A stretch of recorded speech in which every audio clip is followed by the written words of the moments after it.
ตายบอกแกวเซียวติงข่อยโทรมาสดฮ้อนอยู่ดีเงินอยู่ในบัญชีหายเกลี้ยงบ่ได้โอดบ่ได้หยังอยู่ดีเงินหายสแกมเมอร์ระบาดพวกเจ้าเฮ็ดแนวใดเดี๋ยวนี้เงินเฮาอยู่ในบัญชีเฮานี่บ่มีไผรับประกันเงินในบัญชีเฮาได้บ่มีธนาคารรับประกันบ่มีหน่วยใดมารับประกันให้เฮาแล้วเฮาอ่ะสิเอาเงินไปฝากธนาคารแนวใดเดี๋ยวนี้เอาไปแบบอัตโนมัติเลยแล้วไปธนาคารก็เอาให้แต่อันเบอร์โทรให้โทรพัวพันกับเจ้ามันเป็นไปได้แบบพวกเจ้ามันบ่ได้ติค่อยว่ามันความคุ้มครองของลูกค้าบ่มีเลย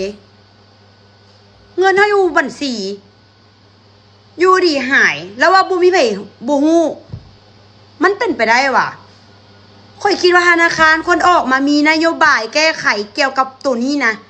ให้มันดีกว่านี้เนาะเจ้าจิมาเฮ็ดแนวนี้นะลูกค้าเอาเงินไปฝากนำเจ้านะซ้ำก็เอาเงินไปเสี่ยงแม่นบ่แสดงว่าแอปเจ้านี่มันบ่ได้มาตรฐานมันโลเกตควรพิจารณาเนาะว่าเฮาควรปรับปรุงควรแก้ไขระบบแนวใดผู้เสียหายนะซั่วเขาสิหาเงินได้มาฝากมาไว้ใจฝากไว้กับแบงค์เจ้าและเจ้าบ่รับผิดชอบแนวนี้นะมันเป็นไปบ่ได้สิฮู้จังได๋ว่าไผเอาสแกมเมอร์หรือสแกมดีเอาเจ้าควรมีเขาเอิ้นน่ะเซฟตี้ให้ลูกค้ามีไผที่ยอมได้พวกเจ้าอยู่ดีเงินหายเกลี้ยง0 บาท0 กีบบางทีอาจจะเป็นเงินก้อนสุดท้ายของชีวิตเขาก็มีข่อยบ่เข้าใจเลยว่ามันแนวนี้นะเราบ่มีไผมารับผิดชอบให้เฮาข่อยคิดว่ามันควรมีความรับผิดชอบหลายกว่านี้ข่อยอยากเรียกร้องให้ธนาคารทุกธนาคารเนาะจัดการเกี่ยวกับเรื่องตัวนี้แล้วก็อยากให้หน่วยงานแต่ละหน่วยงานน่ะเบิ่งคืนตายเงินนะพวกเจ้าช่วยที่หาได้เลือดตาแทบกระเด็นอยู่ดิเงินหายข่อยจะบ่เว้าเด้อว่าธนาคารใดข่อยจะเว้าเลยว่าสบายดี FC ทางฝั่งไทยฝั่งลาวนะครับผมล่าสุดพี่น้องป๊าดสาวลาวแทบช็อกนะครับผมเนาะบ่แม่นสาวคนนี้นะครับที่ว่าเงินหายนะครับซึ่งเป็นเพื่อนเนาะหรือว่าเป็นหมู่ของสาวคนนี้นะครับซึ่งได้แชทมาบอกว่าจู่ๆเงินหายเกลี้ยงออกจากบัญชีงงแบบบ่จักความสิงงอ่ะล่ะเพราะว่าหยังเงินบ่เคยโอนไปทางใดเงินบ่เคยแตะบ่เคยต้องเอาเงินไล่หาเงินมาได้ก็ฝากโอนเข้าบัญชีหาเงินมาได้ก็โอนเข้าบัญชีในสุดท้ายถูกสแกมเมอร์ดูดเงินไปหมดอันนี้ก็บ่แน่ใจว่าเป็นสแกมเมอร์แท้บ่หรือว่าเป็นทางธนาคารเองเพราะว่ากลุ่มสแกมเมอร์อ่ะคือถ้าว่าจะดูดเนาะถ้าว่าจะดูดเงินออกจากบัญชีของคนคนนั้นได้ก็ต้องมีข้อมูลของคนคนนั้นแต่ว่าสาวคนนั้นนะครับบ่เคยไปพัวพันกับผู้ใดทำอาชีพค้าขายธรรมดาทำปกติและบ่เคยให้ข้อมูลผู้ใดเนาะแต่ว่าจู่ๆเงินถูกดูดออกจากบัญชีเปรียบก็คือ 2-3 วันก่อนนะครับที่ว่ามีสาวลาวคนหนึ่งเนาะถูกรางวัลใหญ่เนาะได้400 ล้านกีบนะครับหลังจากที่ว่าทางธนาคารเนาะโอนเงินเข้าไปในบัญชีประมาณ30 นาทีรูดเงินกลับรูดคืนได้จังไดนี่แหละที่ประชาชนตั้งคำถามกันอยู่ตอนนี้มันบ่มีความปลอดภัยมันบ่มีระบบป้องกันหยังเลยแม่นบ่ถ้าว่ากลุ่มสแกมเมอร์ดูดอดีหรือว่าทางธนาคารน่ะดูดเองโกงลูกค้าตัวเองหลายๆคนก็ออกมาตั้งคำถามนะมันคือเป็นแบบนี้และสิ่งที่ประชาชนโลนกันทุกคนที่ว่าเพราะว่าตอนนี้เนาะก็คือแต่บ่ฮู้นะครับว่าเป็นธนาคารตัวใดซึ่งเป็นธนาคารของลาวเนาะเพราะว่าสาวลาวคนนั้นก็บ่ได้เจาะจงนะครับว่าเป็นธนาคารตัวใด นะบ่ได้เจาะจงบ่ได้บอกนะครับว่าเป็นธนาคารตัวใดแต่บอกว่าเป็นธนาคารลาวบ่มีความปลอดภัยเลยให้คิดดีๆนะผู้ใดที่ว่าจะเอาเงินไปฝากไว้ธนาคารมันบ่มีความปลอดภัยเลยนะอยู่ดีอยู่ดีๆบางทีเงินเจ้าอาจจะหายไปในพริบตาได้ก็ได้เงินที่เจ้าหามาทั้งชีวิตครึ่งค่อนชีวิตนะครับสิ่งที่เจ้าเอามาฝากไว้กับธนาคารมันบ่มีความปลอดภัยเลยอืมทางที่ดีนะถ้าว่านะครับ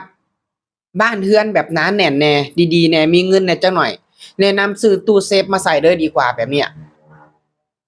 ซื้อตู้เซฟมาใส่ดีๆดีกว่าหาใส่หาเสืองแบบห้องทำห้องแบบลึกลับเข้าแน่จักหน่อยนะครับเออมันแบบนี้จ้อมันสิปลอดภัยกว่านะเพราะว่าหยังไปไว้กับธนาคารก็บ่ฮู้ว่ามื้อใดเงินสิหายอีกเปรียบก็คือเพื่อนของสาวลาวคนนี้นะครับที่ว่าเงินหายเนาะเงินหากว่าสิหามาได้แต่ละกีบมันบ่แม่นง่ายๆเด้เงินคุมื้อเนี่ยเนาะกว่าสิหาได้กว่าสิเก็บกำได้มันก็บ่แม่นง่ายๆเพราะว่าของก็แพงค่าแรงก็ต่ำเนาะทำมาค้าขายก็ยากเพราะว่ามันคู่แข่งก็หลายทุกวันเนี่ยนั่นแหละครับที่ว่าสาวลาวคนนั้นเนาะก็โอ้แทบจะล้มทั้งยืนเลยนะเงินกว่าสิหามาได้จู่ๆบ่ฮู้ว่ากลุ่มสแกมเมอร์ดูดไปบ่หรือว่าทางธนาคารดูดไปเองก็บ่ฮู้เพราะว่าหยังจังว่าธนาคารดูดไปเองเพราะว่าก่อนหน้านี้นะครับที่บ่รำได้ว่าไปหั่นล่ะว่ามีสาวลาวคนหนึ่งเนาะถูกรางวัลใหญ่400ล้านกีบเนาะ400ล้านกีบนี่ก็ประมาณอ่า2-3แสนนี่แหละประมาณนี้แหละนะประมาณ2-3แสนบาทนี่แหละนะประมาณนี้แหละครับเนาะซึ่งพอโอนเข้าบัญชีผ่านไปประมาณ30นาทีแล้วดูดเงินกลับเบิ่งเขาเฮ็ดทุกวันเนี่ยมันธนาคารร่วมหัวกันกับสแกมเมอร์บ่รู้ว่าจังไดอันนี้ก็บ่ฮู้คือกันนะครับอันนี้ว่าทำแค่ตั้งคำถามว่าทำแค่สังเกตมันเป็นหยังมันง่ายเกินไปนะครับมันดูดง่ายเกินไปถ้าว่าสแกมเมอร์ดูดนะครับมันก็ต้องมีข้อมูลของส่วนบุคคลคนนั้นมันถึงจะดูดได้มันฮู้รหัสหรือว่า OTP ของคนๆนั้นของแอปตัวนั้นมันถึงสามารถเข้าไปในระบบได้ดูดนั่นได้และบ่มีการแจ้งเตือนใดๆเลยนะจู่ๆเงินก็หายบ่มีการแจ้งเตือนบ่มีการใดๆทั้งสิ้นป๊าดพี่น้องเห็นแบบนี้แล้วมันบ่มีความปลอดภัยเลยตัวนี้มันควรจะเป็นความรับผิดชอบของธนาคารนะ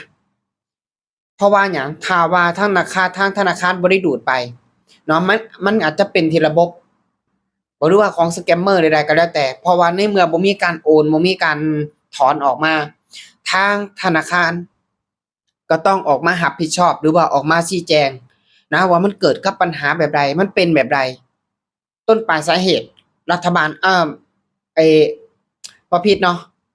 ธนาคารฮู้ดีที่สุดตรงเนี้ยนะเงินเข้าเงินออกเงินตรงนั้นมันโอนเข้าผู้ใดมันออกไปเวลาใดนะเวลาสิเอาเบอร์ไปให้เขาติดต่อกันเองมันเป็นไปบ่ได้หรือว่าสิ่งที่เอาเบอร์ให้ติดต่อเองนั่นน่ะหรือว่า